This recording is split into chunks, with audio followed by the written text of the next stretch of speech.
Welcome back to all dear students, welcome to Career Planet. हम पढ़ रहे हैं chapter haloalkane haloarene. तो students, haloalkane haloarene की पिछली क्लास में हमने कुछ टर्म्स पढ़े थे, स्टीरियोकेमिकल एस्पेक्ट्स, है ना, त्रिविम रासायनिक पहलू किसके, तो हमने कहा था न्यूक्लियोफिलिक सब्स्टिट्यूशन रिएक्शन के स्टीरियोकेमिकल एस्पेक्ट, है ना। नाभिक स्नेही प्रतिस्थापन अभिक्रियाओं में 3D पढ़ना था, स्टीरियो केमिस्ट्री पढ़नी थी। अब उसमें मैंने आपको बहुत सारे टर्म्स बताई थी बच्चों। मैंने आपको सिखाया था ध्रुवण गुणकता क्या होता है, ऑप्टिकल एक्टिविटी क्या होती है, प्रकाशिक सक्रिय यौगिक किसे कहते हैं, कौन से यौगिक है जो प्रकाशिक समावयवता दर्शाएंगे, कौन से यौगिक में किरेल कार्बन होता है, किरेल कार्बन वाले यौगिकों के उदाहरण क्या है, ये बहुत सारी बातें सीखी थी। अब प्रॉब्लम क्या है कि स्टीरियो केमिस्ट्री तो पढ़ ली, अब उस स्टीरियो केमिस्ट्री को हमें SN1 और SN2 में अप्लाई करना, लेकिन हमने SN1 SN2 डिटेल में नहीं पढ़ा। तो आज हम स्टार्ट करते हैं नाभिक स्नेही प्रतिस्थापन अभिक्रियाओं के प्रकार और उनका मैकेनिज्म। तो बच्चों, न्यूक्लियोफिलिक सब्स्टिट्यूशन रिएक्शन, यानी हम कह दें SN अभिक्रियाएं या हम कह दें नाभिक स्नेही प्रतिस्थापन अभिक्रिया। अब नाभिक स्नेही प्रतिस्थापन अभिक्रियाएं पहले भी हम पढ़ चुके हैं, हम हेलो एल्केन में डिस्कस कर रहे हैं। तो हेलो एल्केन में कार्बन जो है हैलोजन के साथ बंध बना रहा है, ठीक है। अब बच्चों, हैलोजन की विद्युत ऋणता कार्बन से ज़्यादा है, इसलिए बंध के इलेक्ट्रॉन को अपनी ओर खींचेगा, तो ये पार्शियली नेगेटिव और ये पार्शियली पॉजिटिव। मैंने कहा था ये प्लस या माइनस जो भी लगा रहे हैं, डेल्टा, ठीक है। डेल्टा का मतलब होता है आंशिक, कि भाई आप कोशिश कर रहे हो इलेक्ट्रॉन को खींचने की, इलेक्ट्रॉन लेके अलग थोड़ा ना हो। अगर इलेक्ट्रॉन लेके अलग हो जाता है तो बच्चों आयन बनते हैं, negative ion and positive ion. लेकिन खींचा खींची चल रही है ना, ये इलेक्ट्रॉन खींच रहा है, तो ये वाला साइड नेगेटिव और ये साइड पॉजिटिव, ठीक है। तो हमने देखा था भाई हेलो एल्केन में हैलोजन की विद्युत ऋणता कार्बन से ज़्यादा है, इसलिए सहसंयोजक बंध जो इन दोनों के बीच में है, उसके इलेक्ट्रॉन हैलोजन की तरफ हल्के हल्के शिफ्ट होते हैं, इसलिए हैलोजन आंशिक रूप से ऋण आवेशित और कार्बन आंशिक रूप से धन आवेशित। अब इस हैलाइड आयन को हटाने के लिए आक्रमण रहेगा नाभिक स्नेही। तो बच्चों, ये नाभिक स्नेही आक्रमण करेगा किस पे, तो हम कहेंगे कार्बन पे, और ये हैलाइड आयन रिमूव हो जाएगा, हट जाएगा। तो हमारे पास जो प्रोडक्ट है दैट विल बी कार्बन का बॉन्ड न्यूक्लियोफाइल के साथ और हैलाइड आयन अलग, ठीक है। तो जो आक्रमण कर रहा है बच्चों न्यूक्लियोफाइल नाभिक स्नेही, तो हम इसे कहेंगे भाई ये है आक्रमणकारी स्पीशीज, ठीक है। तो हेलो एल्केन की रासायनिक अभिक्रियाओं में आक्रमणकारी स्पीशीज कौन है, तो हम कहेंगे भाई आक्रमणकारी है न्यूक्लियोफाइल नाभिक स्नेही, ठीक है। और ये क्या है बच्चों, CX हेलो एल्केन, तो हम कहेंगे ये है क्रियाकारक, ठीक है, या सबस्ट्रेट कह दो, तो ओके भाई, ये तो है क्रियाकारक आक्रमणकारी स्पीशीज, और ये हैलाइड आयन रिमूव हो गया और हम कहेंगे ये है उत्पाद। और X माइनस क्या है बच्चों, तो ये लीविंग ग्रुप है, हटने वाला समूह, और इसे हम बोलते हैं अवशिष्ट समूह। जो आपकी बुक में वर्ड दिया है इसके लिए वो है अवशिष्ट समूह, यानी कि लीविंग ग्रुप, हटने वाला समूह, ठीक है। तो भाई हैलाइड आयन हटेगा तभी तो न्यूक्लियोफाइल अटैक करेगा। तो leaving group halide ion 4, fluorine, chlorine, bromine, iodine. तो सबसे बढ़िया कौन सा ग्रुप होगा हटने वाला, तो मैं कहूँगी आयोडाइन, ठीक है। गुड लीविंग ग्रुप क्या होगा बच्चों, जो सबसे पहले हटेगा। अगर मैं आपको कहूँ गुड लीविंग ग्रुप, सबसे पहले किसको हटाओगे, तो हम कहेंगे आयोडाइड को सबसे पहले हटाएंगे, फिर तो हम कहेंगे ब्रोमाइड को, फिर तो क्लोराइड को, और फिर तो हम कहेंगे फ्लोराइड को, ठीक है। अब इसकी हटने की टेंडेंसी ना, ये हटेगा, रिमूव होगा, लीव करेगा, तभी तो आक्रमण होगा। और सबसे बढ़िया लीविंग ग्रुप ये क्यों है, तो हम कहेंगे आई का आकार बहुत बड़ा है, तो सिंगल बॉन्ड बना के रखना इसके लिए मुश्किल है, सहसंयोजक बंध बना के रखना मुश्किल है, बंध लंबाई बड़ी है, तो ये I- बन के अलग हो जाएगा, ठीक है। तो भाई I- जो है वो बहुत अच्छा लीविंग ग्रुप है, जल्दी हटेगा। उसके बाद Br-, Cl- और F-, इसलिए हमने हेलो एल्केन की क्रियाशीलता भी पढ़ी थी लीविंग ग्रुप के अकॉर्डिंग। अवशिष्ट समूह के आधार पर हेलो एल्केन की क्रियाशीलता क्रम, तो हमने कहा था सबसे पहले I- हटेगा, तो Ri सबसे बढ़िया रिएक्टिविटी, देन बच्चों Rbr, देन RCl, और लीस्ट रिएक्टिव माना जाएगा RF, फ्लोरो एल्केन, ठीक है। यहाँ तक तो कोई इश्यू ही नहीं है। अब हम कहेंगे चलो ये हो गई हमारी नाभिक स्नेही प्रतिस्थापन अभिक्रिया। अब बच्चों नाभिक स्नेही प्रतिस्थापन अभिक्रियाएं दो प्रकार की होती है। एक न्यूक्लियोफिलिक सब्स्टिट्यूशन यूनिमॉलिक्यूलर यानी नाभिक स्नेही प्रतिस्थापन एकाणुक अभिक्रिया और न्यूक्लियोफिलिक सब्स्टिट्यूशन बाईमॉलिक्यूलर यानी द्विअणुक अभिक्रिया।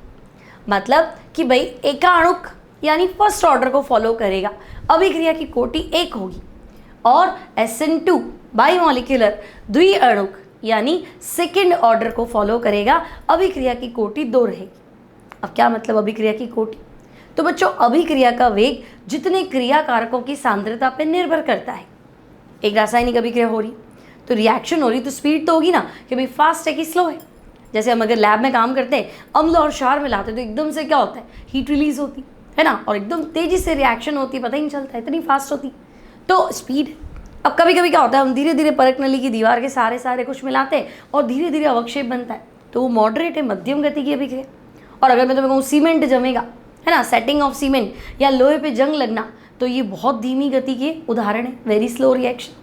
तो भाई अभिक्रिया की गति फास्ट है, स्लो है या वेरी स्लो है या मध्यम गति की है, तो डिपेंड करता है। तो बच्चों अभिक्रिया का वेग जितने क्रिया कारकों की सांद्रता पर निर्भर करता है उसे अभिक्रिया की कोटि कहते हैं। तो आपने कहा SN1 अभिक्रिया की कोटि 1 है, मतलब अभिक्रिया का वेग एक क्रिया कारक की सांद्रता पर निर्भर करता है। SN2 अभिक्रिया की कोटि 2 है, यानी अभिक्रिया का वेग 2 क्रिया कारकों की सांद्रता पर निर्भर करता है। तो ठीक है भाई, SN1 SN2। अब SN1 को डिटेल में एक्सप्लेन करें तो बच्चों SN1 में क्या करना है। अगर मैं आपसे कहूँ कि SN1 का मैकेनिज्म, तो देखो आपको लेना है टर्शरी एल्काइल हैलाइड, तृतीयक एल्किल हैलाइड। SN1 अभिक्रिया मेनली कौन शो करेगा, तो हम कहेंगे टर्शरी एल्काइल हैलाइड, ठीक है, तृतीयक एल्किल हैलाइड। अब तृतीयक एल्किल हैलाइड क्या होता है बच्चों, तो हैलाइड मतलब हैलोजन, एल्किल मतलब कार्बन। तो हैलोजन जिस कार्बन से जुड़ा है, अगर आप ध्यान से देखें तो वो पहले से ही 3 और कार्बन से जुड़ा है, 3 एल्किल ग्रुप से जुड़ा है, तो हम कहेंगे हाँ। तो बच्चों टर्शरी एल्काइल हैलाइड जो है SN1 मैकेनिज्म को शो करते हैं। क्यों, तो अभी रीजन पढ़ेंगे। अब SN1 में होगा क्या, तो हम कहेंगे पहला पद जो है वो रिवर्सिबल है ना, ये इसका हो जाएगा विषमांश विखंडन। CX बंध का क्या हो जाता है, विषमांश विखंडन। अब हम कहेंगे ऐसे पढ़े पढ़े कैसे हो जाएगा, तो बच्चों अभिक्रिया जो है उनको कंडीशन देनी पड़ती है ना। आप ले polar protic medium, polar protic medium, polar मतलब ध्रुवीय, यानी मुझे ऐसा विलायक चाहिए जो ध्रुवीय हो, लाइक वाटर। तो वाटर में क्या H+ है और OH- है, तो हम कहेंगे ध्रुवीय विलायक है।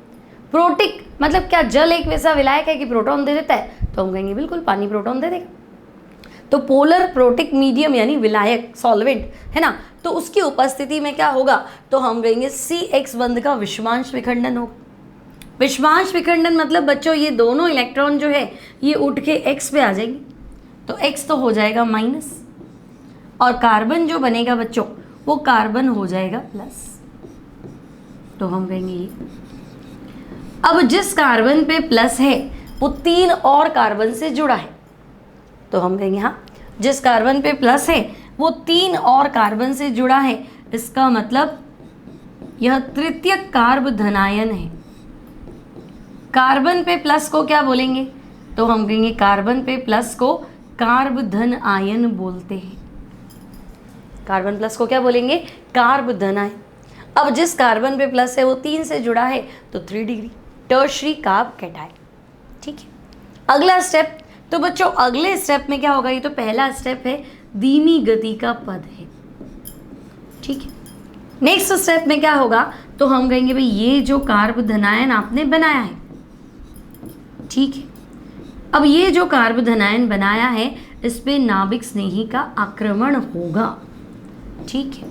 और होगा क्या, तो हम कहेंगे देखो ये तीनों एल्किल समूह से जुड़ा कार्बन किससे कनेक्ट हो गया, नाभिक स्नेही।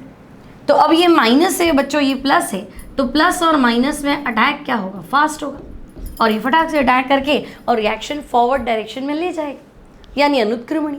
ये तो रिवर्सिबल स्टेप था, ये इरिवर्सिबल स्टेप है, और ये जो बना ये आपका प्रोडक्ट हो गया। ठीक है, अब स्टीरियो केमिस्ट्री क्या है तो उसको अभी हम धीरे धीरे डिस्कस करते हैं, यहाँ तक कोई दिक्कत नहीं।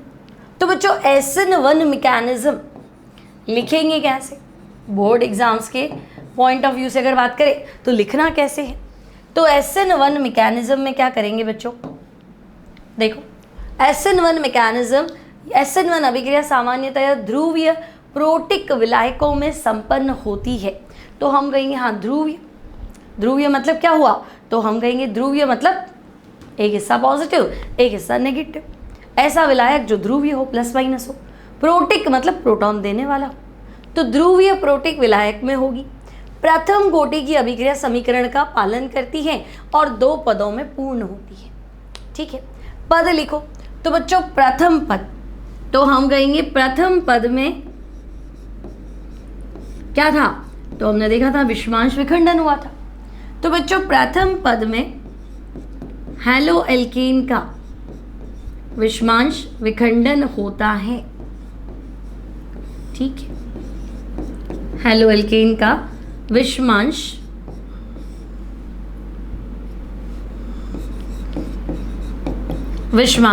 विखंडन होता है।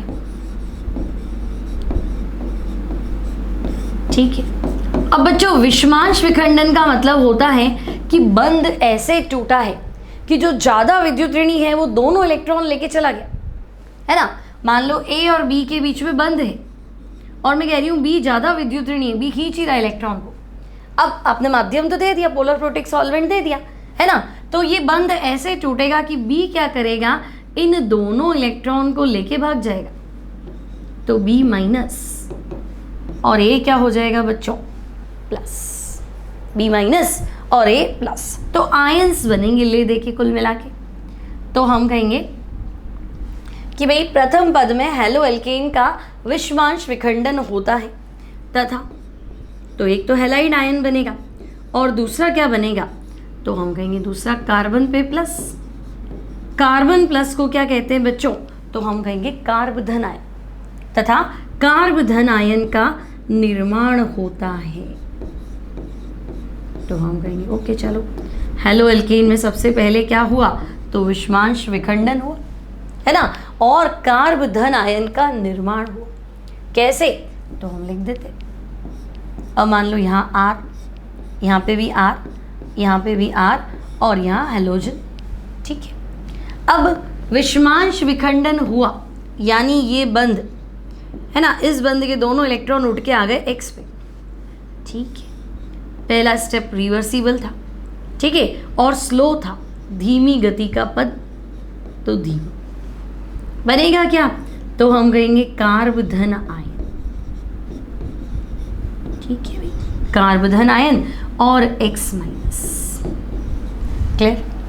अब बच्चों जो कार्ब धन आयन है वो समतलीय होता है ना। कार्ब धन आयन कार्बन पे प्लस है, और आप देखो कि भाई एक कार्बन है, एक कार्बन है, ठीक है, और उस पे 3 एल्किल समूह जुड़े हैं, इस तरह का 3 डिग्री कार्ब धन आयन है। क्लियर, बीच वाले पॉइंट को कार्बन मान लो, है ना, ये एक एल्किल समूह, ये एक और एल्किल समूह और ये एल्किल समूह, तो ये कार्ब धन आयन है, ये प्लेनर है, ये तीनों एक ही तल में होते हैं, एक प्लेन में होते हैं। अब आप कह रहे हो भाई नाभिक स्नेही आएगा, तो भाई ये कार्ब धन आयन सेंटर में कार्बन है और उस पर प्लस है, तो नाभिक स्नेही तो अबव द प्लेन तल के ऊपर से भी आक्रमण कर सकता है, और नाभिक स्नेही बिलो द प्लेन तल के नीचे से भी आक्रमण कर सकता है। या मैं ऐसे मान लो भाई ये कार्ब धन आयन है, तो नाभिक स्नेही इधर से भी आक्रमण कर सकता है, नाभिक स्नेही इधर से भी आक्रमण कर सकता है, आप तो बीच में खड़े। ठीक है ना। अब ये सब इसलिए बढ़ेगी कि मान लो ये अलग अलग ग्रुप्स है, ठीक है, ऐसा हैलो एल्केन है जिसमें किरेल कार्बन है, क्योंकि ऑप्टिकल एक्टिविटी कब आएगा, प्रकाशिक सक्रियता कब आएगा, जब किरेल कार्बन हो। अगर किरेल कार्बन नहीं है, मैंने तो दोनों तीनों आर सेम लिखे हैं, तो यहाँ ऐसा कोई टेंशन नहीं। लेकिन अगर आपको आगे पूछे स्टीरियो केमिस्ट्री पूछे SN1 की, तो आपको ध्यान होना चाहिए कि भाई ये कार्ब धन आयन क्या है, समतलीय है। मतलब देखो ये सब के सब एक ही प्लेन में है ना, ये एक तल है ना, ये सब इसी प्लेन में है, ऊपर कुछ भी नहीं है, नीचे कुछ भी नहीं है, ऐसे। अब नाभिक स्नेही आएगा तो यूं भी हमला कर सकता है, नाभिक स्नेही आएगा तो यूं भी हमला कर सकता है। ठीक है, अब बच्चों मान लो कि अगर ये ऑप्टिकली एक्टिव है, प्रकाशिक सक्रिय है, है ना। अगर नाविक स्नेही यहाँ आक्रमण करता है और ये दक्षिण ध्रुवण घूर्णक बनाता है, डेक्स्ट्रो रूप बनाता है, तो नाविक स्नेही के बैक साइड अटैक से क्या होगा, लेवियो फॉर्म बनेगा, वाम ध्रुवण घूर्णक बनेगा, है ना। अगर अबव द प्लेन है तो मान लो प्रोडक्ट डेक्स्ट्रो है, तो बिलो द प्लेन होगा तो प्रोडक्ट क्या होगा, लेवियो होगा। कुल मिला के दोनों चांसेस है ना। हम कहेंगे डेक्स्ट्रो भी बन सकता है, लेवियो भी बन सकता है। और अगर बोर्ड पॉइंट ऑफ व्यू से बात करें तो दोनों बनने के चांसेस 50-50 है। तो भाई 50% डेक्स्ट्रो और 50% लेवियो के मिश्रण को रेसिमिक मिश्रण कहते हैं, है ना। मैं आपने कहा अबव द प्लेन भी अटैक कर सकता है, तल के ऊपर से आक्रमण संभव है, मैंने मान लिया डेक्स्ट्रो बन रहा है। तो तल के नीचे से भी आक्रमण संभव है, मैंने मान लिया लेवियो बन रहा है। तो दोनों के चांसेस बराबर है ना बच्चों। तो 50 और 50, यानी 50% डेक्स्ट्रो, 50% क्या होगा, लेवियो। तो रेसिमिक मिश्रण बनता है। अब हो सकता है कुछ बुक्स में आपको ऐसा मिले कि भाई एग्जैक्ट 50-50 नहीं होता, क्योंकि ऐसा माना जाता है कि भाई ये आपका जो कार्बन था, है ना, RRR, और मान लो यहाँ ऊपर तल के ऊपर हेलोजन था, हेलाइड आयन था, हेलाइड ग्रुप था। अब यहाँ से ये हेलाइड अलग हुआ और यहीं से नाविक स्नेही आया, तो भाई हेलाइड अगर यहाँ से अलग हुआ, है ना, तो है तो वो यहीं इसी तल में, तो नाविक स्नेही आएगा तो प्रतिकर्षण महसूस करेगा। तो जहाँ हेलाइड पड़ा है उसी डायरेक्शन में आक्रमण करने के चांसेस क्या है, थोड़े से कम है, स्लाइटली। लेकिन बैक साइड अटैक करने के चांसेस क्या है, ज़्यादा है। तो 50-50 की जगह ऐसा मान लेते भाई 49-51, 48-52। तो कई बार आपको मिलेगा कि एग्जैक्ट तो रेसिमिक मिश्रण नहीं बनता है, थोड़ा बहुत 19-20 हो जाता है, तो ठीक है ना। फिलहाल तो हमें यही लिखना है, लेकिन कहीं अगर आप ऐसा पढ़ो तो आपको थोड़ा दिमाग लगाना है कि वो ये कहना चाह रहा है, ठीक है। तो हम कहेंगे भाई पहला स्टेप हो गया, प्रथम पद में हेलो एल्केन में CX बंध का विषमांश विखंडन होता है, हेलाइड आयन बनता है और कार्बन पे प्लस, कार्बन प्लस को हम कार्बोधनायन कहते हैं। यहाँ 3 डिग्री कार्बोधनायन बना है, ठीक है भाई। तो हमने लिख दिया 3 डिग्री कार्ब कैटायन। अब पद 2 में क्या होगा, स्टेप 2 में क्या हुआ, तो बच्चों देखो प्रथम पद की अगर हम बात कर लें तो ये उत्क्रमणीय है, हमने कहा देख लिया था हमने। फिर धीमी गति का है, ये भी पढ़ लिया। अब बच्चों अगर आप काइनेटिक्स पढ़ेंगे, रासायनिक बल गति की, तो वहाँ आप पढ़ेंगे कोई भी रासायनिक अभिक्रिया की अगर क्रियाविधि धीमी हो तो उस क्रियाविधि में जो सबसे धीमी गति का पद है वही वेग निर्धारक पद है। मतलब मैं तुम्हें कहूँगी एक रिएक्शन 3 स्टेप में हो रही है ना, X गिव्स प्रोडक्ट 3 स्टेप में बन रहा है। पहला स्टेप X से Y बना 1 सेकंड में, दूसरा स्टेप Y से Z बना 10 सेकंड में, और तीसरा स्टेप Z से प्रोडक्ट बन गया लेकिन आधे घंटे में। तो पहला तो हो गया 1 सेकंड में, ठीक है, दूसरा 10 सेकंड में हो गया, वो भी ठीक है, लेकिन तीसरा नहीं होगा तो उत्पाद बनेगा कैसे, है ना। तो तीसरा पद क्या था, आधा घंटा लग रहा था, तो धीमी गति का पद था, तो अभिक्रिया पूर्ण होने में आवर्स लगेंगे, घंटे लगेंगे, आधा घंटा लगेगा, सेकेंड्स में कंप्लीट नहीं होगी, है ना। तो बच्चों धीमी गति का पद हमेशा आपको याद रखना है रेट डिटरमाइनिंग स्टेप। धीमी गति का पद सदैव वेग निर्धारक पद होता है, तो हम कहेंगे ओके। अब बच्चों इसमें अगर हम देखें, इस अभिक्रिया में अगर हम देखें तो हमने क्या देखा कि धीमी गति का पद या वेग निर्धारक पद में एक ही क्रियाकारी अणु है ना। यहाँ हमने क्या देखा, ये धीमी गति का पद है और क्रियाकारी अणु कौन है, एक। तो बच्चों वेग निर्धारक पद में धीमा पद, इसको लिख दो RDS, रेट डिटरमाइनिंग स्टेप, वेग निर्धारक पद, तो एक ही अणु भाग ले रहा है, क्रियाकारी अणु एक ही है, तो इसे हम क्या कहेंगे, प्रथम कोटि की अभिक्रिया, ठीक है। पहले दूसरा स्टेप देख लेते हैं। अब बच्चों सेकेंड स्टेप में होगा क्या, तो हम कहेंगे भाई देखो कार्ब धन आयन तो बन गया था, ठीक है, स्टेप 1 तो हो गया था ना। स्टेप 2 पद 2, तो बच्चों पद 2 में क्या होगा, तो हम कहेंगे कि भाई इस पद में या यह पद फास्ट होता है, ठीक है। तो पहले ये लिख देते भाई यह पद तीव्र गति से संपन्न होता है,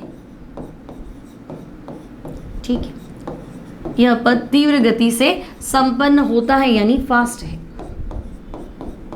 होगा क्या, तो हम कहेंगे कार्ब धनायन तो तैयार है, अब नाभिक स्नेही को उस पर आक्रमण करना है, अब चाहे वो तल के ऊपर से करे चाहे तल के नीचे से करे, ठीक है। तथा इस पद में नाभिक स्नेही तो बच्चों इस पद में नाभिक स्नेही कार्ब धनायन पर आक्रमण कर लेता है। ठीक है, कैसे अटैक करेगा? तो हम कहेंगे अबव द प्लेन भी पॉसिबल है, बिलो द प्लेन भी पॉसिबल है। तो इस पद में नाभिक स्नेही, इस पद में नाभिक स्नेही है ना, न्यूक्लियोफाइल NU माइनस लिख देते, नाभिक स्नेही कार्ब धनायन पर आक्रमण करता है। ठीक है, अब बच्चों यह आक्रमण तल के ऊपर और तल के नीचे दोनों दिशाओं में संभव है। ठीक है, तो हम इसको भी लिख देते हैं, यह आक्रमण या नाभिक स्नेही का आक्रमण कार्ब धनायन पर, नाभिक स्नेही का आक्रमण कार्ब धनायन पर तल के ऊपर,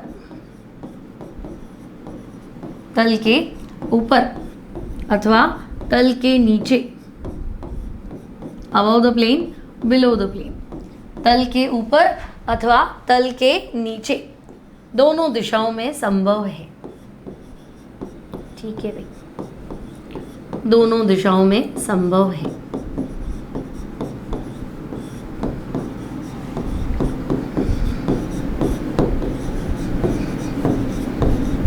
ओके भाई, होगा कैसे अटैक? तो हम कहेंगे हमने बना दिया कार्ब धनायन।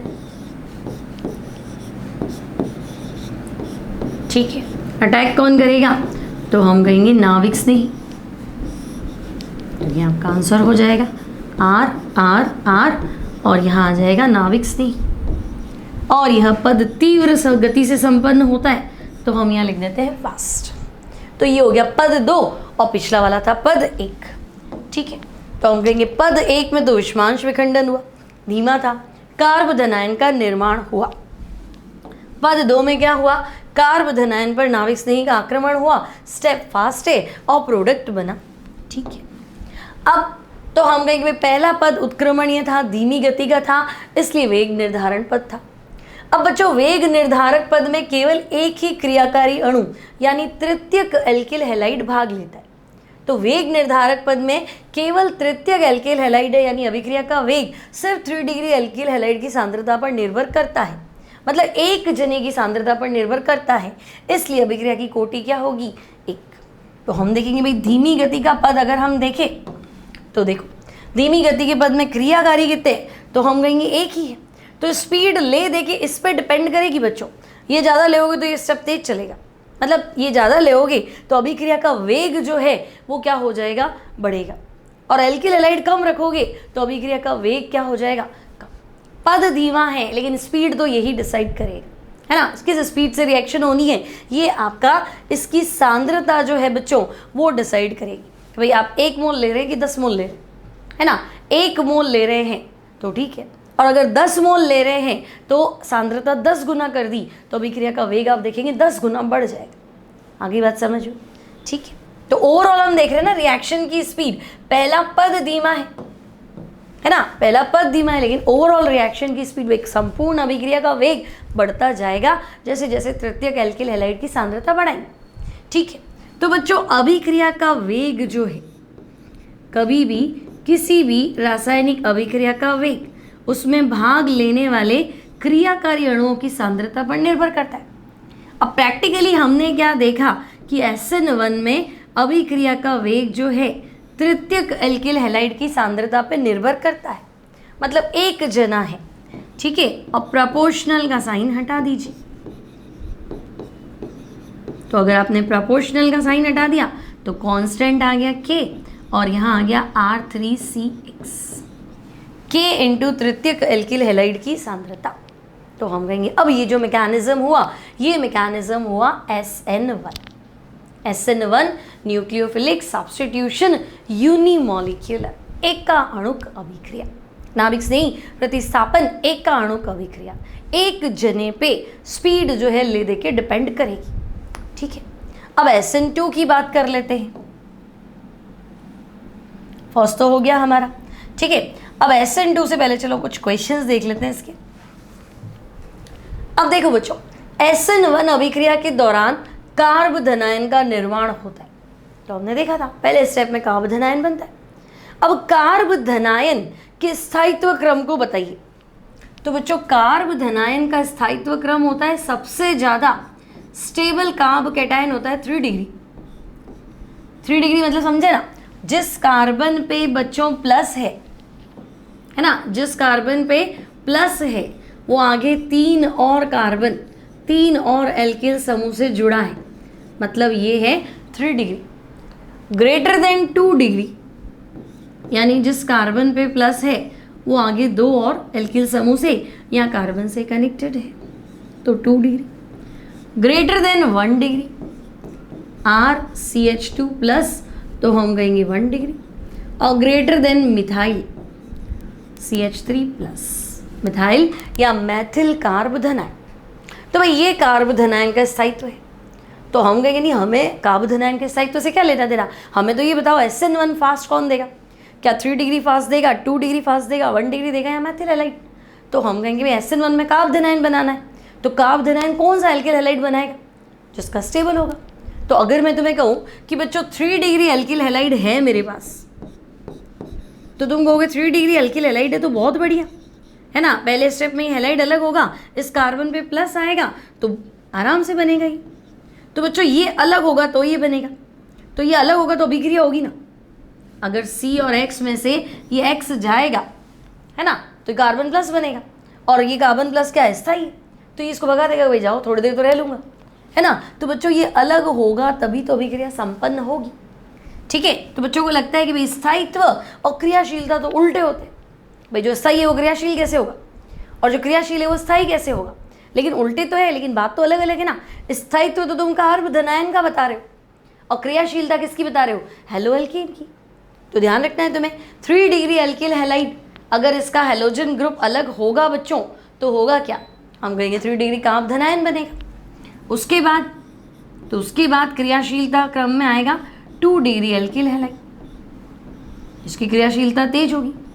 फिर आएगा बच्चों 1 डिग्री एल्काइल हैलाइड, उसकी क्रियाशीलता और लास्ट में आएगा मैथिल हैलाइड, उसकी क्रियाशीलता न्यूनतम। तो यदि कार्बोधनायन का स्थायित्व क्रम जो है, मतलब यह कार्बोधनायन का स्थायित्व क्रम हेलो एल्केन की क्रियाशीलता निर्धारित करता है। भाई 3 डिग्री कार्बोधनायन सबसे जल्दी बनेगा तो सबसे पहले ये रिएक्ट करेगा, 2 डिग्री कार्बोधनायन बन जाएगा उसके बाद में बनेगा तो उसके बाद ये रिएक्ट करेगा, 1 डिग्री कार्बोधनायन तो भाई लेट बनेगा तो मतलब ये रिएक्शन बहुत धीमी करेगा, और हम कहेंगे इसका तो बनने का मतलब ये बनेगा ही नहीं, अनस्टेबल है, तो फिर अभिक्रिया करेगा ही नहीं क्योंकि बनना तो ये है, तो मत करो अभिक्रिया, है ना। तो हेलो एल्केन का SN1 के प्रति क्रियाशीलता क्रम क्या है, तो हम कहेंगे 3 degree greater than 2 degree greater than 1 degree greater than Maithil halide. Clear. तो ले देखिए बात इतनी सी आती है कि भाई SN1 मैकेनिज्म के दौरान कार्बोधनायन बनता है। जब भी हमने SN1 मैकेनिज्म पढ़ना है तो हमें पता है SN1 मैकेनिज्म के दौरान कार्बोधनायन बनेगा, और अगर स्थायी कार्बोधनायन बनेगा तो रिएक्शन थोड़ी चला लेंगे, और अनस्टेबल बनेगा यहाँ तो बनना ही नहीं है तो फिर नहीं चलेगी भी, नहीं करेगा और तो क्या, है ना। मतलब मैथिल हैलाइड के केस में तुम्हें SN1 तो नहीं मिलेगा, 3 डिग्री में मिलेगा और 1 डिग्री में नहीं मिलेगा, 2 डिग्री बीच में फंस जाता है ना। तो उस पर डिपेंड करता है माध्यम कैसा है, तो फिलहाल उसको हम छोड़ते हैं। तो हमारा ऑर्डर ये रहेगा 3, 2 और 1, ठीक है। अब बच्चों एनसीईआरटी में आपके पास 1-2 क्वेश्चन और है इस पे बेस्ड। तो देखो आपके पास क्वेश्चन है, क्या कारण है कि एलिलिक व बेंजीलिक हैलाइड SN1 मैकेनिज्म दर्शाते हैं। अब याद करो डे 1 मैंने तुम्हारी क्लास ली थी तो मैंने कहा था एलिलिक कार्बन होता है बच्चों carbon next to double bond, double bond के पड़ोसी कार्बन को एलिलिक कार्बन बोलते हैं, और बेंजीलिक होता है carbon next to benzene, benzene के पड़ोसी कार्बन को बेंजील बोलते हैं, है ना, बेंजीलिक कार्बन बोलते हैं। और अगर उनसे हेलोजन जोड़ दो तो allylic halide and benzylic halide, ठीक है। अब ये कह रहा नहीं SN1 मैकेनिज्म। अब SN1 में तो हमें सिर्फ इतना ध्यान था कि कार्बोधनायन अगर बढ़िया बनता है तो SN1, और कार्बोधनायन बकवास है, नहीं बनता है, बड़ा है तो फिर SN2, मतलब बड़ा नहीं है छोटा है तो SN2, ठीक है। चेक कर लेते हैं। अब बच्चों पहला है एलिलिक, तो हम एलिलिक हैलाइड लिखते हैं, डबल बॉन्ड का पड़ोसी, तो ये कार्बन डबल बॉन्ड कार्बन, इसका पड़ोसी कार्बन ये, और यहाँ हेलोजन, ठीक है, तो भाई ये है एलिलिक हैलाइड। ओके, तो ये आ गया हमारे पास एलिलिक हैलाइड। अब अगर SN1 मैकेनिज्म होगा तो हमें पहला स्टेप तो पता है ना, विषमांश विखंडन, ये X माइनस और एलिलिक कार्ब धनायन, ठीक है, जिस कार्बन पे प्लस है ना, वो डबल बॉन्ड का पड़ोसी, तो इसे क्या बोलेंगे, एलिलिक कार्ब धनायन। ठीक है, तो allylic carbocation, allylic carbo धनायन। अब बच्चों अगर ध्यान से देखो, एलिलिक कार्ब धनायन, क्या इसमें अनुनाद संभव है ना, एलिलिक कार्ब धनायन, तो हम देखें क्या इसमें रेजोनेंस हो सकता है, तो मैंने कहा भाई ये लो एलिलिक कार्ब धनायन। अब अनुनाद होता क्या है, तो बच्चों अनुनाद होता है पाई बॉन्ड का मूवमेंट, पाई बंध का, है ना, पाई इलेक्ट्रॉन्स का विस्थानीकरण, पाई इलेक्ट्रॉन्स का शिफ्ट होना, आगे से आगे चलना, उसे हम कहते हैं अनुनाद। तो क्या मैं देखूं कि देखो ये जो पाई बंध, डबल बॉन्ड है ना, तो डबल में तुम्हें पता है एक तो सिग्मा होता है, एक पाई होता है।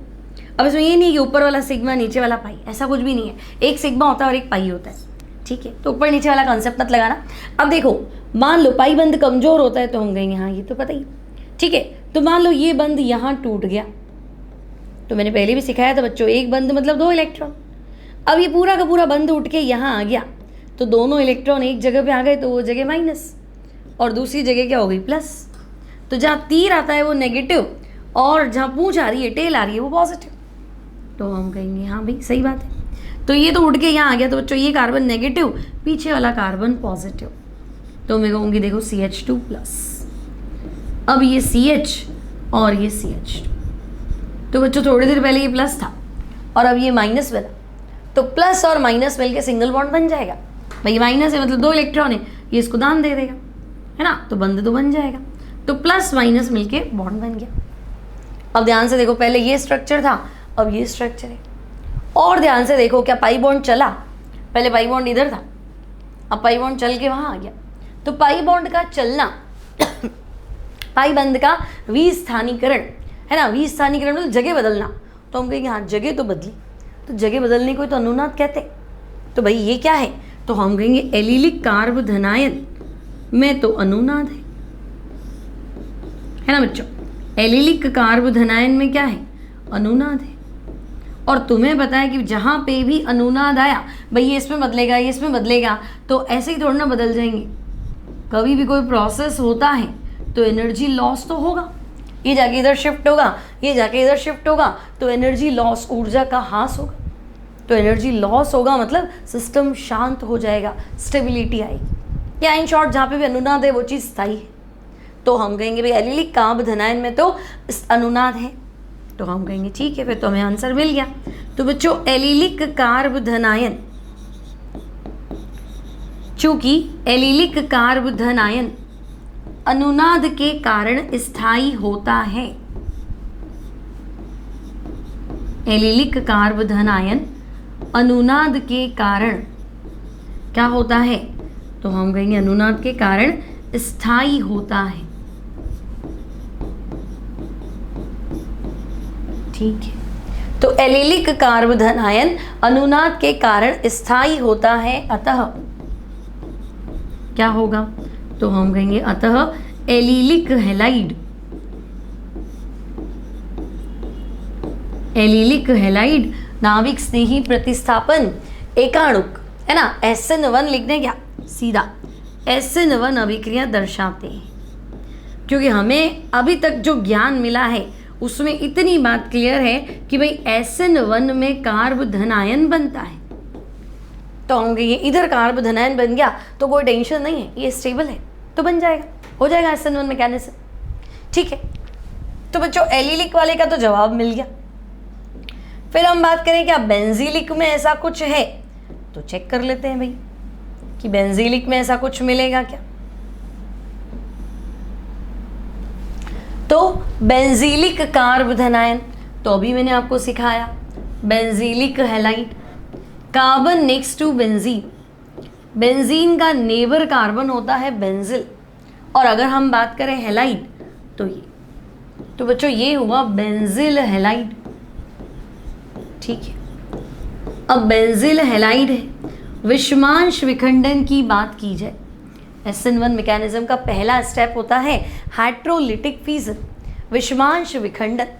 तो हम कहेंगे भाई ये बॉन्ड टूट के आएगा इधर, ठीक है, और यहाँ बनेगा बेंजिल कार्ब धन आयन, बेंजीन पे CH2+ और हैलाइड माइनस, तो ये बना बेंजिल कार्ब धन आयन, ठीक है, बेंजाइल कार्ब कैटायन या बेंजिल कार्ब धन आयन। अब बच्चों क्या इस बेंजिल कार्ब धन आयन की बात करें, क्या इसमें अनुनाद है? क्या आपको ये संयुग्मी तंत्र नजर आ रहा है ना, कॉन्जुगेटेड सिस्टम। संयुग्मी तंत्र क्या होता है बच्चों कि ये आपका प्लस फिर सिंगल बॉन्ड, फिर डबल, फिर सिंगल, फिर सिंगल, फिर डबल, फिर सिंगल, फिर डबल, फिर सिंगल, ऑल्टरनेट चलना चाहिए। धनायन, फिर एकल बंध, फिर द्विबंध, फिर एकल बंध, फिर द्विबंध, फिर एकल बंध, फिर द्विबंध। तो एक छोड़कर एक चलता है ना, ऑल्टरनेट चलता है, एकांतरित चलता है, तो उसे संयुग्मी तंत्र कहते हैं। और एक छोड़कर एक होगा तभी तो बॉन्ड खिसका हो गया आगे से आगे। और आपको क्या दिखेगा, पाई इलेक्ट्रॉन का विस्थानीकरण, मूवमेंट। मतलब समझे, जैसे देखो ये बेंजीन है, अगर ये तीनों डबल बॉन्ड एक छोड़कर एक है और अनुनाद होगा तो दूसरी स्थिति तुम्हें ये दिखेगी ना ऐसी, पहला स्ट्रक्चर ये, दूसरा ये। तो बच्चे एक छोड़कर एक है तभी तो दो स्थितियां मिली है ना, अनुनाद हुआ। अगर मैं कहूँ कि ऐसा नहीं है, बेंजीन मान लो ऐसा होता बेंजीन ऐसा होता, ये होता, ये होता और ये होता, तो फिर कैसे करते, फिर क्या घूमता, क्या पता चलता? सिंगल बॉन्ड में तो अनुनाद होता ही नहीं है ना, sp3 संकरण इधर तो होगा ही नहीं अनुनाद, फिर क्या घुमाते, फिर तो मतलब ही नहीं था। ठीक है, तो संयुग्मी तंत्र मतलब धनायन, फिर सिंगल बॉन्ड, फिर द्विबंध, फिर सिंगल, फिर डबल, फिर सिंगल, फिर डबल, फिर सिंगल, ऐसे। तो ये बेंजील कार्ब धनायन क्या अनुनाद है? तो हम कहेंगे चेक कर लेते हैं भी, है ना। तो देखो ये बॉन्ड, देखो ये बंध टूट के आ गया इधर इस कार्बन पे, तो हम कहेंगे ये carbon negative, back side positive. ठीक है भाई, बना लेते हैं। देखो ये CH2 तुम्हारे क्या था, तो हम कहेंगे ये CH2 का चार्ज प्लस था।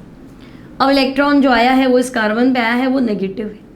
ठीक है, ये दो बॉन्ड तो एज इट इज़ है ना, इसने तो कुछ किया नहीं, इसने कुछ किया नहीं, ये यूं के ही। और ये जो तीर का निशान है ये यहाँ नेगेटिव आएगा, तो हम कहेंगे हाँ यहाँ नेगेटिव आएगा। और ये कार्बन नेगेटिव और ये पॉजिटिव, तो प्लस माइनस मिलके द्विबंध बन जाता है, तो हम कहेंगे लो। अब आगे, तो हम कहेंगे आगे शिफ्ट करो। देखो क्या ऐसे संभव है, सॉरी यहाँ प्लस आएगा नॉट माइनस, यहाँ प्लस आ जाएगा, है ना भाई। ये बॉन्ड टूट के यहाँ आया तो ये नेगेटिव, बैक साइड पॉजिटिव, तो मैंने प्लस बना दिया। अब मैं कहूँगी नहीं ये बॉन्ड देखो टूट के यहाँ आ जाए, तो तुम कहोगे ये वाला carbon negative, back side positive. ठीक है, तो आगे चल लेते हैं। देखो यहाँ तो आपने डबल बॉन्ड CH2 बना ही दिया है ना, ये बॉन्ड ने तो कुछ किया नहीं, तो ये एज इट इज।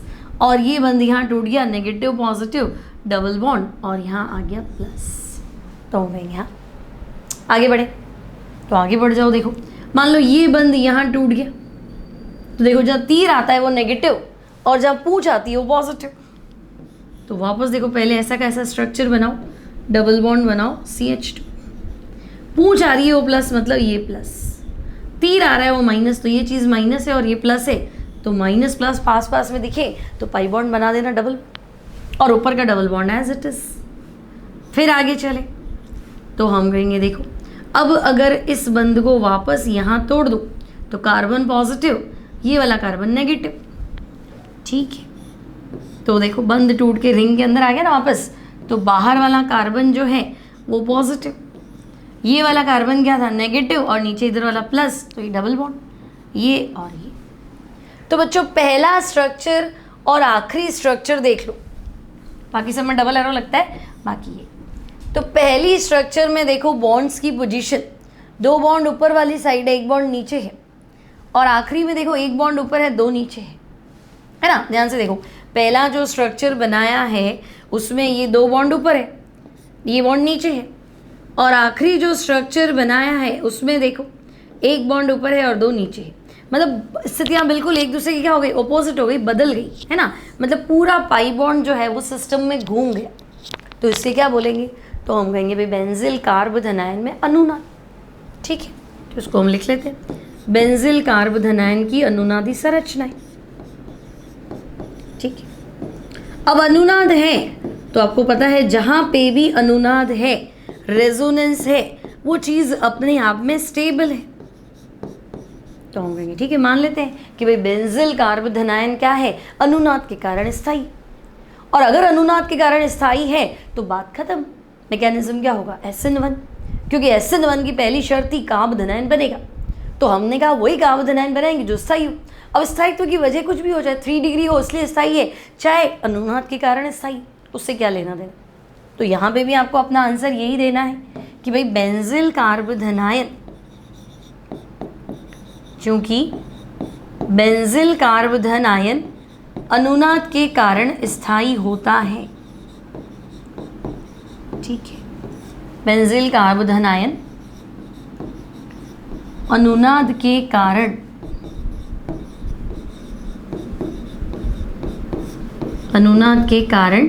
स्थायी होता है।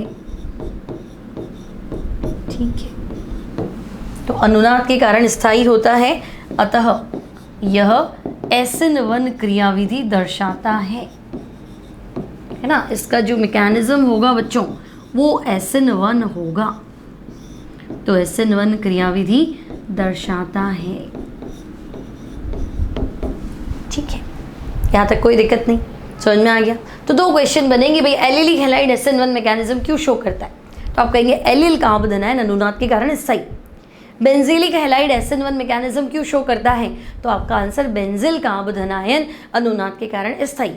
तो जब भी कार्बोधनायन अनुनाद के कारण स्थायी होता है तो मैकेनिज्म क्रियाविधि क्या होगी, SN1, नाभिक स्नेही प्रतिस्थापन, एक का अणुक मतलब कार्बोधनायन बनेगा और अगले स्टेप में नाभिक से ही आक्रमण करेगा। तो जो कार्बोधनायन का पद है वो धीमी गति का है और उसमें एक ही क्रियाकारक है, इसलिए प्रथम कोटि का पालन करेगा। इसलिए SN1, वन मतलब एकाणुक, प्रथम कोटि की अभिक्रिया का पालन करेगा।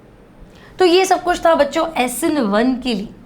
अब अगर हम बात करें SN2 तो देखेंगे SN2 में क्या है, तो SN2 यानी कि नाभिक स्नेही प्रतिस्थापन द्विअणुक, बाइमॉलिक्यूलर अभिक्रिया। अब द्विअणुक मतलब द्वितीय कोटि की अभिक्रिया समीकरण का पालन करेगी। तो SN2 जो होगा वो द्वितीय कोटि की अभिक्रिया समीकरण का पालन करेगी। ठीक है, सेकेंड ऑर्डर की रिएक्शन होगी। अब इसका मैकेनिज्म पढ़ लो तो और अच्छे से क्लियर हो जाएगा।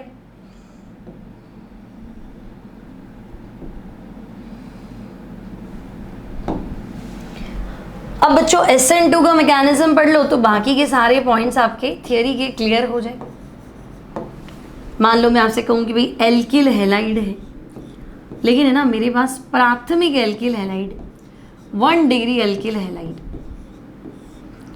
तो तुम कहोगे प्राथमिक हैलाइड है तो मतलब 1 डिग्री कार्बन है, तो 1 डिग्री कार्बोधनायन बना के करेंगे क्या। कार्बोधनायन तो बनाओ तो 3 डिग्री बनाओ तो सही, 1 डिग्री तो मत बनाओ, कोई मतलब ही नहीं क्योंकि स्थायी नहीं। अब ठीक है, लेकिन बंध में ध्रुवीयता तो है ना भाई, ये हैलोजन इलेक्ट्रॉन को अपनी ओर खींचेगा तो ये नेगेटिव और ये पॉजिटिव। हाँ, बात इतनी सी है कि हम क्या कर सकते हैं, हम इसमें कार्बोधनायन नहीं बना सकते क्योंकि स्टेबल नहीं। तो नाभिक स्नेही क्या सोचेगा, मान लो ये बैक साइड नहीं आएगा बच्चों, नाभिक स्नेही यहाँ आएगा विपरीत दिशा। ठीक है, क्योंकि ये है प्रबल नाभिक स्नेही, स्ट्रॉन्ग न्यूक्लियोफाइल। कोई पूछ ले SN1 मैकेनिज्म में नाभिक स्नेही कैसा चाहिए, तो बच्चों प्रबल नाभिक स्नेही वो वेट नहीं करेगा कि भाई पहले आप कार्बोधनायन बनाओ फिर मैं जाके अटैक करूँ। हाँ, इतनी तो टाइम ही नहीं है, स्ट्रॉन्ग है ना। यहाँ से उसको लगा कि नहीं ये प्रतिकर्षित करेगा तो ये बैक साइड से आ जाएगा, यहाँ से अटैक कर लो। अब ये इस पर आक्रमण करने की कोशिश कर रहा है और ये तो लिविंग ग्रुप है, इसको हटना है। ठीक है, तो हम कहेंगे कि भाई एक सिचुएशन में एल्किल ग्रुप जो है ना, इस नाभिक स्नेही के बीच में, इनके बीच में क्या होगा, इंटरेक्शन, अन्योन्य क्रिया, है ना। तो ये नाभिक स्नेही क्या करेगा, इसके साथ बंध बनाने की कोशिश करेगा कि भाई हम बॉन्ड बना लें। तो ये एल्किल हैलाइड का जो बॉन्ड है ये धीरे धीरे लूज पड़ेगा, ये बाहर हटाने की सोचेगा कि अगर इसके साथ बॉन्ड बनाऊं तो उसको तो भगाना पड़ेगा। ये तो ध्यान से देखो, ये ढीले ढाले बंधों वाली स्पीशीज बनी कि भाई ये तो दूर जा रहा है और ये इसके नज़दीक आ रहा है। है ना। तो ले दे के अगर सोचा जाए कि अगर मैं R की जगह मैथिल ले लूँ, ठीक है, तो बच्चों मैथिल है और मान लो वो आयोडाइड है, तो ये अभी गया नहीं है और ये अभी आके इससे बॉन्ड बनाया नहीं है, पर कोशिश जारी है, वो हटेगा और ये बॉन्ड बनाएगा, लेकिन बीच में ये स्पीशीज़ बनेगी। तो इस स्पीशीज़ में देखो कार्बन की संयोजकता 5 हो गई, 3 बॉन्ड तो इसके पक्के है ही सही, ये टूटा तोड़ना है तो ये बॉन्ड ही है, और ये बना नहीं है लेकिन बंद बनने की जगह तो है, बंद बन तो रहा है, तो हम कहेंगे हाँ ये ढीले ढाले बंदों वाली जो स्पीशीज़ है ना, इसे हम कह रहे हैं संक्रमण अवस्था। इस अवस्था को हम कह रहे हैं संक्रमण अवस्था, ठीक है। सक्रिय संकर एक्टिवेटेड कॉम्प्लेक्स पढ़ेंगे हम काइनेटिक्स के अंदर, फिलहाल ये अवस्था क्या है तो हम कहेंगे संक्रमण अवस्था। और इस अवस्था में कार्बन की संयोजकता 5 है, तो हम कहेंगे हाँ। तो बच्चों SN2 जो है, हालांकि एक ही स्टेप में हो रही है और इसमें संक्रमण अवस्था बनती है, ट्रांजिशन स्टेट बनती है, और यहाँ पे कार्बन की संयोजकता आपको 5 देखने को मिलेगी, है ना। और स्टेप ये धीमा ही है, ये स्लो स्टेप है ना। इंटरेक्शन होगा, अन्योन्य क्रिया होगी, है ना, मतलब ये हटेगा और ये इससे आके अटैक करेगा, तो इस तरह से लूजली बॉन्डेड स्पीशीज बनेगी, तो ये स्टेप स्लो ही है। अब तो हम कहेंगे भाई ये संक्रमण अवस्था तो थोड़ी सी देर के लिए बनती है, इस इंटरमीडिएट को हम अभिक्रिया मिश्रण में अलग नहीं कर सकते, डिफ्रेंशिएट नहीं कर सकते, अलग बाहर नहीं निकाल सकते, इतनी कम सेकेंड्स के लिए बनता है कि बस ये बना और आगे, तो हम कहेंगे आगे ये हैलाइड अलग और यहाँ बन गया R और NU न्यूक्लियोफाइल, ठीक है। अब स्टीरियो केमिस्ट्री के पॉइंट ऑफ व्यू से सोचा जाए तो बच्चों मान लो अगर ये प्रकाशिक सक्रिय होता, ऑप्टिकली एक्टिव होता, तो प्रकाशिक सक्रिय में क्या होता है, जो समतल ध्रुवित प्रकाश के तल को घुमाता है, अब दाईं ओर घुमाता तो डेक्स्ट्रो होता और बाईं ओर घुमाता तो लेवियो होता। तो अब सोचो कि मान लो ये डेक्स्ट्रो है, तो जो प्रोडक्ट बना उसमें तो एक्स वहाँ से हट गया, है ना, नाविक्स नहीं तो अब यहाँ आया, मतलब अगर डेक्स्ट्रो था तो प्रोडक्ट लेवियो है, और लेवियो था तो प्रोडक्ट डेक्स्ट्रो उल्टा है ना, ये हटा और ये विपरीत दिशा से है, तो बैक साइड अटैक होता है, पश्च दिशा से आक्रमण होता है और उत्पाद का प्रतिपन्न हो जाता है, इन्वर्जन हो जाता है ना। तो हम कहेंगे इसे बोलते हैं वॉल्डन इन्वर्जन। तो हालांकि उसको हम वापस डिटेल में पढ़ेंगे, धारण, प्रतिलोमन और रेसिमीकरण, है ना, रिटेंशन, इन्वर्जन एंड रेसिमाइजेशन, उसे अगली क्लास में डिस्कस करेंगे। लेकिन यहाँ क्या हुआ तो हमने कहा ये प्रोडक्ट तो बन गया बैक साइड अटैक के थ्रू, ठीक है। क्योंकि धीमी गति के पद में इस बार देखो 2 जने हैं, एक एल्किल हैलाइड और एक नाविक स्नेही, तो बच्चों अभिक्रिया का वेग दोनों की सांद्रता पर निर्भर करता है। SN2 अभिक्रिया की क्रियाविधि में अभिक्रिया का वेग हैलो एल्केन तथा नाविक स्नेही दोनों की सांद्रता पर निर्भर करता है। तो हम कहेंगे हाँ भाई 2 जनों की सांद्रता पर निर्भर कर रहा है, तो 2 जनों की सांद्रता पर निर्भर कर रहा है, इसलिए यह सेकंड ऑर्डर द्वितीय कोटि की अभिक्रिया मानी जाएगी, ठीक है। अब इसके स्टेप्स पढ़ते हैं, क्या कहना चाह रहा है हमसे। SN2, तो देखो SN2 सेकंड ऑर्डर को फॉलो करती है, द्वितीय कोटि की अभिक्रिया समीकरण का पालन करती है, मतलब अभिक्रिया का वेग 2 जनों पर डिपेंड करेगा। कौन, तो हम कहेंगे इस बार एल्किल हैलाइड भी है और नाविक स्नेही भी है, ठीक है। अब ये एक ही पद में संपन्न होती है, तो अभी हमने देखा था संक्रमण अवस्था का निर्माण होता है, ये भी देखा था। अभिक्रिया में नाविक स्नेही एल्किल हैलाइड से अन्योन्य क्रिया करके CX बंध को तोड़ता है और पश्च दिशा से आक्रमण करके नया बंध बनाता है, ठीक है। दोनों अभिक्रियाएं एक ही पद में संपन्न होती है, इसलिए कोई इंटरमीडिएट नहीं बनता और एक संक्रमण अवस्था बनती है जिसमें कार्बन पंच संयोजी हो जाता है। तो ये सारा ही तो देखा हमने, तो ये इसके कैरेक्टर्स और ये इसका मैकेनिज्म। अब बच्चों SN2 का जो मैकेनिज्म है ले दे के संक्रमण अवस्था पर डिपेंड करता है। अब इस संक्रमण अवस्था में कार्बन ऑलरेडी 5 संयोजकता दिखा रहा है ना, जो कि पॉसिबल नहीं है ना भाई, कार्बन के चारों तरफ 4 एटम की जगह 4 परमाणुओं को ही बिठाएगा, अगर 5 संयोजकता हो गई तो वैसे ही नहीं, है ना। तो अगर ये संक्रमण अवस्था बन रही है तो कार्बन जितना छोटा होगा उतना तो एडजस्ट हो जाएगा, लेकिन जैसे जैसे कार्बन या एल्किल समूह का आकार बढ़ेगा तो त्रिविम विन्यासी बाधा, मतलब भीड़, है ना भाई, बड़ा अल्काइल ग्रुप है तो कहाँ से एक जने को हटाएगा और कहाँ बैक साइड से अटैक करेगा। छोटा है तो चल जाएगा भाई, 3 हाइड्रोजन है, यहाँ से हेलोजन हट रहा है और यहाँ से न्यूक्लियोफाइल अटैक कर रहा है, चलेगा। लेकिन कार्बन और मान लो एल्किल समूह एल्किल समूह एल्किल समूह, ठीक है, फिर एक जना हट रहा है, फिर नया अटैक कर रहा है, तो भीड़ बहुत बढ़ जाएगी। 4 की जगह 5 लोग ऑलरेडी और ग्रुप बड़ा है तो गड़बड़ हो जाएगी। तो ले देके SN2 मैकेनिज्म में संक्रमण अवस्था बनती। संक्रमण अवस्था ये कहती है कि भाई एल्किल समूह छोटा होगा, त्रिविम विन्यासी बाधा उतनी कम होगी और क्रियाविधि उतनी ही फास्ट होगी। तो आपसे पूछेगा कि भाई SN2 मैकेनिज्म में क्या करो कि आप बताएं ऑर्डर, है ना बच्चों। SN2 में आपको क्या करना है, आपको बताना है अभिक्रिया की क्रियाविधि या अभिक्रिया की मतलब क्या बोलते हैं रेट, ठीक है ना। SN2 अभिक्रिया के प्रति हेलो एल्केन की क्रियाशीलता का क्रम। तो रीजन क्या लिखेंगे, तो आप लिखेंगे चूंकि SN2 मैकेनिज्म SN2 क्रियाविधि में संक्रमण अवस्था बनती है, ठीक है। SN2 क्रियाविधि में संक्रमण अवस्था बनती है, ट्रांजिशन स्टेट बनती है, ठीक है।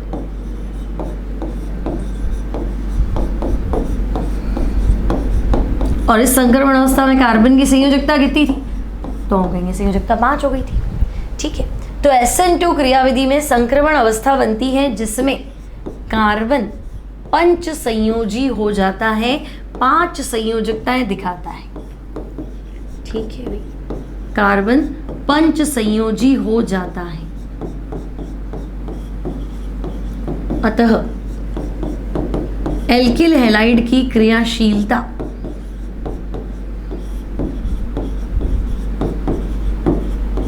एल्किल हैलाइड की क्रियाशीलता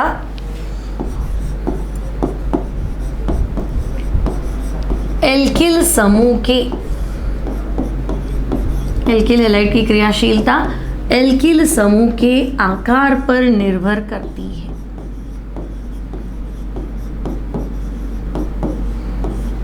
ठीक है। एल्किल हैलाइड की क्रियाशीलता एल्किल समूह के आकार पर निर्भर करती है, मतलब तो हम कहेंगे जितना एल्किल समूह छोटा होगा ना, त्रिविम विन्यासी बाधा कम होगी। त्रिविम विन्यासी बाधा स्टेरिक हिंड्रेंस, क्राउडिंग, भीड़ से समझ सकते हो, है ना। तो बड़ा ग्रुप है ना, मान लो यहाँ पे ये एल्काइल ग्रुप है, इधर भी एल्काइल ग्रुप है, इधर भी एल्काइल है। अब आप कह रहे हो ये हेलोजन हटेगा तो अटैक कहाँ से होगा, जगह कहाँ है ना। ये बड़े समूह ये जगह रोक लेंगे तो फिर आक्रमण करना मुश्किल हो जाएगा, ठीक है। तो एल्किल समूह के आकार पर निर्भर करती है और इसमें भी आपको लिखना है एल्किल समूह जितना छोटा होगा, या ऐसे लिख दो एल्किल समूह जितना बड़ा होगा, क्योंकि छोटे में तो हमें समस्या थी नहीं, बड़े ग्रुप में प्रॉब्लम थी। तो एल्किल समूह जितना बड़ा होगा त्रिविम विन्यासी बाधा उतनी ही अधिक होगी,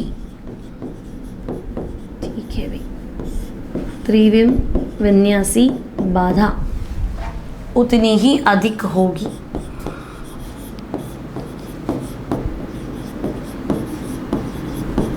अब त्रिविम विन्यासी बाधा होगी तो रिएक्शन कैसे कराओगी, संक्रमण अवस्था बनेगी नहीं। तो हम कहेंगे तथा क्रियाशीलता SN2 के प्रति, SN2 मैकेनिज्म है ना, तो SN2 के प्रति क्रियाशीलता कम होगी। SN2 रिएक्शन के प्रति क्रियाशीलता क्या हो जाएगी, तो हम कहेंगे कम, ठीक है। तो अब आप बताओ भाई SN2 की प्रति क्रियाशीलता क्रम बताओ। अतः हेलो एल्केन